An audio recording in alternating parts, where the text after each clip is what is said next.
আসসালামু আলাইকুম ওয়া রাহমাতুল্লাহি ওয়া বারাকাতুহু। সম্প্রতি আপনারা দেখেছেন ঢাকা উত্তরায় মাইলস্টোন স্কুল অ্যান্ড কলেজে ঘটে গেল এক ভয়াবহ দুর্ঘটনা। চারদিকে হাহাকার, চোখে পানি, বুকে আতঙ্ক। মানুষ তখন পানি খুঁজছে, বাচ্চাদেরকে একটা নিরাপদ জায়গায় নিতে চাইছে।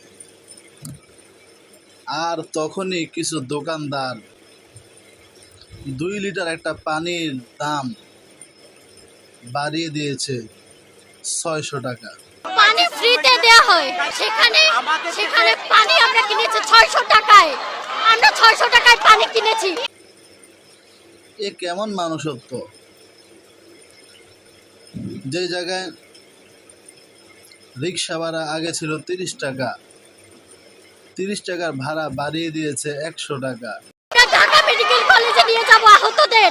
সেখানে আমরা যে যানবাহনগুলো কাছে গিয়েছিলাম, তারা 3 গুণ 5 গুণ করে দিয়েছে ভাড়া। আমরা যখন লাশগুলো নিয়ে তুলে যাচ্ছিলাম, তখন যানবাহনের ভাড়া যেখানে আমরা 50 টাকা দিই, 40 টাকা দিই, সেই ভাড়া হয়ে গেছে 1000 টাকা। যেই পানির বোতল আমরা কিনে 80 টাকা 40 টাকা, সেই পানির বোতল হয়ে গিয়েছে 600 টাকা। এরকম অমানবিক বলো।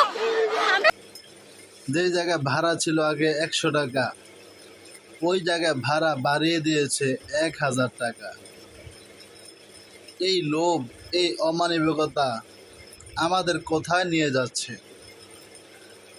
ভাই, একটা কথা মনে রাখবেন, আজ আপনি যা করছেন, কাল কিয়ামতের ময়দানে তার হিসাব দিতেই হবে।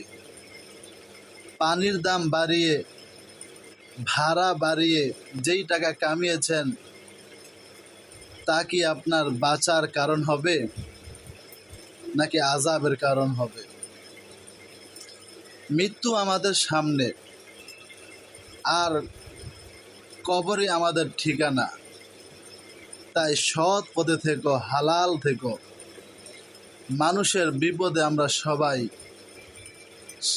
পাশে দাঁড়াবো। মহান রব্বুল আলামিন আমাদের সবাইকে হালাল রুজিতে তুষ্ট রাখুন এবং বিপদের সময় মানবিক হতে তৌফিক দান করুন। আমিন।